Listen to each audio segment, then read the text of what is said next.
بسم اللہ الرحمن الرحیم۔ فضائل رمضان میں حضرت سلمان رضی اللہ عنہ کہتے ہیں کہ نبی کریم صلی اللہ علیہ وسلم نے شعبان کی آخری تاریخ میں ہم لوگوں کو واعظ فرمایا کہ تمہارے اوپر ایک مہینہ آ رہا ہے جو بہت بڑا مہینہ ہے، بہت مبارک مہینہ ہے۔ اس میں ایک رات ہے شب قدر جو ہزاروں مہینوں سے بڑھ کر ہے۔ اللہ تعالیٰ نے اس کے روزے کو فرض فرمایا اور اس کے رات کے قیام یعنی تراویح کو ثواب کی چیز بنایا ہے۔ جو شخص اس مہینے میں کسی نیکی کے ساتھ اللہ کا قرب حاصل کرے، ایسا ہے جیسا کہ غیر رمضان میں فرض ادا کیا، اور جو شخص اس مہینے میں کسی فرض کو ادا کرے وہ ایسا ہے جیسا کہ غیر رمضان میں 70 فرض ادا کیے۔ یہ مہینہ صبر کا ہے اور صبر کا بدلہ جنت ہے، اور یہ مہینہ لوگوں کے ساتھ غم خواری کرنے کا ہے۔ اس مہینے میں مومن کا رزق بڑھا دیا جاتا ہے۔ جو شخص کسی روزہ دار کا روزہ افطار کرائے اس کے لیے گناہوں کے معاف ہونے اور آگ سے خلاصی کا سبب ہوگا۔ خالص افطار کرانے سے گناہ بھی معاف ہوں گے اور جہنم کی آگ سے بھی اس کو نجات ملے گی۔ کتنا چھوٹا عمل ہے لیکن کتنا بڑا اللہ رب العزت انعام عطا کر رہے ہیں، اور روزے دار کے ثواب کی مانند اس کو ثواب ہوگا، مگر اس روزے دار کے ثواب سے کچھ کم نہیں کیا جائے گا۔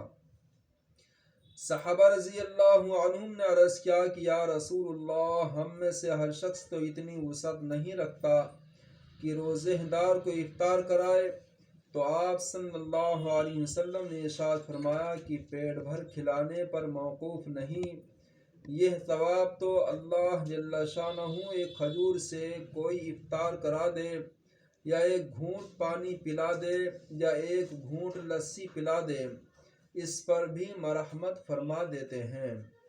یہ ایسا مہینہ ہے کہ اس کا اول حصہ اللہ کی رحمت ہے، اور درمیانی حصہ مغفرت ہے، اور آخری حصہ آگ سے آزادی ہے۔ جو شخص اس مہینے میں ہلکا کر دے اپنے غلام و خادم کے بوجھ کو، اللہ تعالی شانہ اس کی مغفرت فرماتے ہیں اور آگ سے آزادی فرماتے ہیں۔ اور 4 چیزوں کی اس میں کثرت رکھا کرو، جن میں سے 2 چیزیں اللہ کی رضا کے واسطے، اور 2 چیزیں ایسی ہیں جن سے تمہیں چارہ کار نہیں ہے۔ پہلی 2 چیزیں جن سے تم اپنے رب کو راضی کرو وہ کلمہ طیب اور استغفار کی کثرت ہے، اور دوسری 2 چیزیں یہ ہیں کہ جنت کی طلب کرو اور آگ سے پناہ مانگو۔ جو شخص کسی روزہ دار کو پانی پلائے، اللہ تعالی شانہ قیامت کے دن میری حوض سے اس کو ایسا پانی پلائیں گے جس کے بعد جنت میں داخل ہونے تک پیاس نہیں لگے گی۔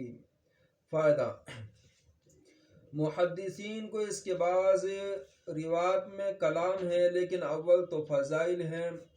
اس قدر کا کلام قابل تحمل ہے۔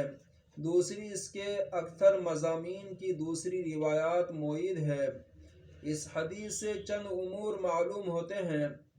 اول، نبی کریم صلی اللہ علیہ وسلم کا اہتمام کہ شعبان کی آخری تاریخ میں خاص طور سے اس کا وعظ فرمایا اور لوگوں کو تنبیہ فرمائی تاکہ رمضان المبارک کا ایک سیکنڈ بھی غفلت سے نہ گزرنے پائے۔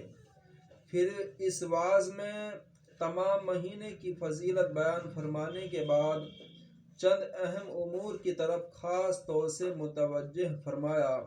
سب سے اول شب قدر کو کہ وہ حقیقت میں بہت ہی اہم رات ہے۔ ان اوراق میں اس کا بیان دوسری فصل میں مستقل آئے گا۔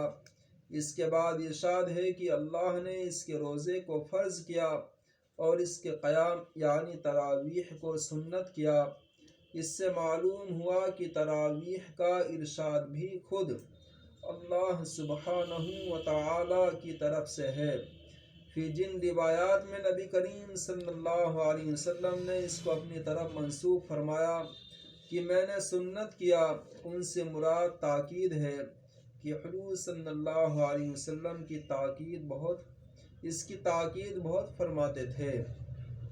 اسی وجہ سے سب ائمہ اس کے سنت ہونے پر متفق ہیں۔ برہان میں لکھا ہے کہ مسلمانوں میں سے روافض کے سوا کوئی شخص اس کا منکر نہیں، یعنی شیعوں کے۔ اللہ تعالی ہمیں عمل کی توفیق عطا فرمائے۔